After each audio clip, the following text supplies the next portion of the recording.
Good morning. How y'all doing today? This is Ernest with Zero Time Trucks in Crystal City, Texas. Today we got us a 2016 Peterbilt 579 Paccar MX13. We got a cylinder 6 contribution too low. It's got a really bad engine knock, and we tried to do the contribution test, the cylinder balance test, whatever you want to call it. It wouldn't complete it. It's because this engine is running pretty bad. So I'll start it up real quick, let it run for just a few seconds so you can hear it. So let me do that.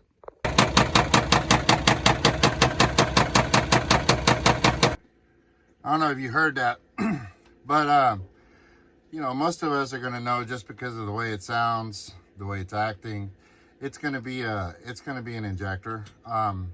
We do have a cylinder cylinder 6 contribution too low or misfire. Let me show you that. There's the code right there. Let me explain that a little bit to you. Okay, so it said cylinder 6 contribution too low or misfire. Excuse me. In that description, if you look at it, nowhere in there does it say that it's an injector, right? There's something wrong in the cylinder, okay? So you don't want to just start throwing injectors in it, right? I mean, if you're going to go by the code and automatically put an injector in there, then, you could be wrong. And one of the reasons is because there's a lot of parts in that one cylinder, and the ECM really doesn't know what the cause is, okay? I mean, we got camshafts, we got the rocker arms, we got valves, we got springs on the valves. We got the injector itself, the mechanical side of the injector. We got the piston, the rings.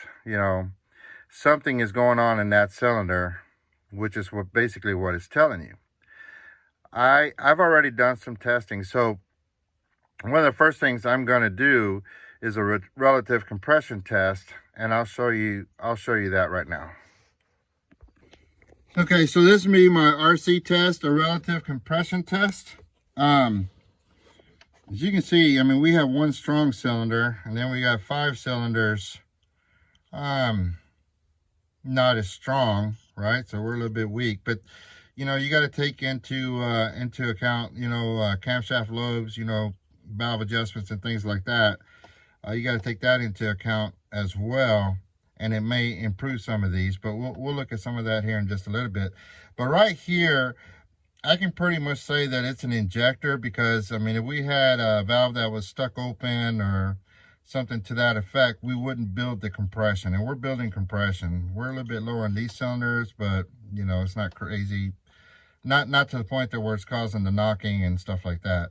So I can pretty much go after injectors right now, just with this, because with this, it's basically showing me the valves are opening and closing like they should. Because if they weren't, then we wouldn't be able to build the compression. So right here, we can pretty much go after an injector. But that'd be the first test I do before I start putting injectors.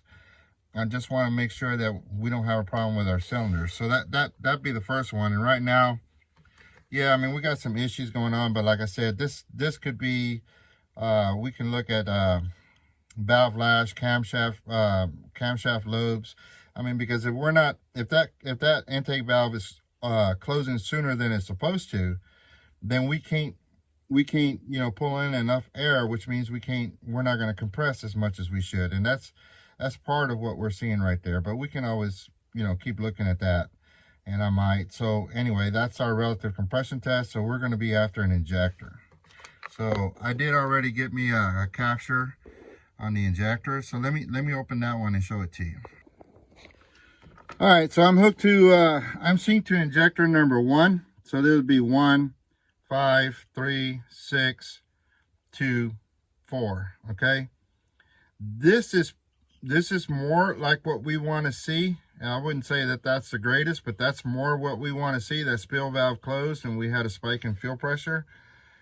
And the same thing over here, right? But we don't have much of nothing here on 1, and 5 ain't much better. And then we have our spike in 3, and then 6, we don't have much of nothing. And then we have 2, and then we have 4. right now, I mean, basically, really, the only injectors really that's working is 3, 6, and 2. The other ones, they're not doing very good. They're leaking, right? So we still don't know which one is the one that's knocking, but I did get a knock test, so I can show you that. Okay, let me show you that. But right now, the only ones that are really working halfway decent would be 3 and 2. Okay, 1 is not doing much of anything. 5 is not much doing anything. 6 not, 4 is not much better. I mean, we should have this right here a little bit more like this, technically like this one. So this one would actually be your better one. But anyway, let me show you the knock. All right, so here's our engine knock. There's your fuel knock right here.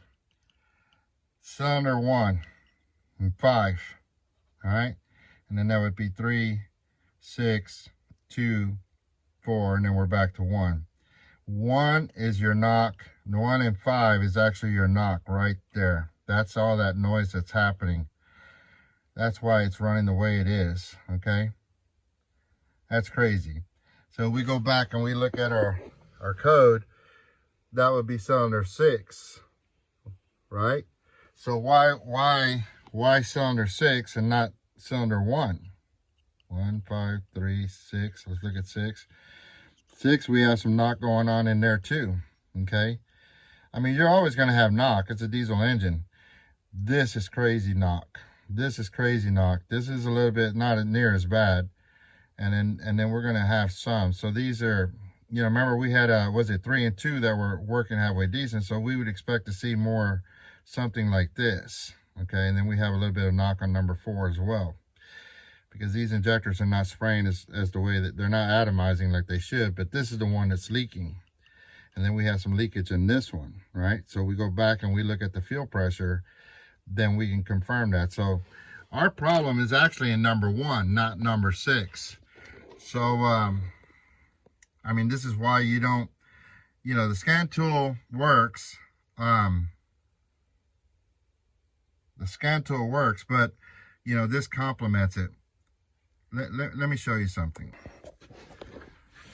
I mean, you can figure out the same thing the same way, but you're going to have to disconnect and then put plugs and plug these off one at a time, plug off the injectors one at a time to figure out which is the one that's doing the knock, right? That's one. And then, for whatever reason that you might be doing it, you'd be looking at fuel back leakage. Well, you have to get to the back of that head to install the tool. That's providing you have the tool. I mean, a lot of independent shops like mine, we can't have all the test equipment for all the engines. You go broke playing that game. That's part of the reason why I do what I do. But look at what you have to go through to get back there to install the test equipment, to measure back leakage, and then you have to do it one at a time. And this would take hours, hours to do it, and a whole lot of work. And somebody, it looks like to me, look way back in there, somebody's already been working on this truck, and it looks like on that number 6. I don't know. But anyway, we'll get these injectors replaced. I've already informed the customer. I already let them know what's going on. We're going to replace all 6 injectors, and then we'll come back and we'll show you the results when we get it finished. But anyway, that's where it's coming from. Don't go after that code just because. I mean, if it didn't tell you it was an injector. Most of us know that it's going to be injector, but this is crazy. This is actually injector number 1 and number 5, mostly in number 1, not number 6. So if we had replaced number 6, we wouldn't have fixed this. And then we'd be playing a guessing game trying to figure this out. And then, like I said, you'd have to sit there and plug them up one at a time to, try to figure out which is the one, isolate which is the one that's doing all the knocking. And then from there, well, how would you know? Without the scope, how would you know that you're having injectors that are leaking, other injectors that are leaking? So anyway, that's what's cool about this. So let me get this thing taken apart and get the injectors put on so we can get this truck out of here, and then we'll do some more testing so we can show you the results. Appreciate you watching.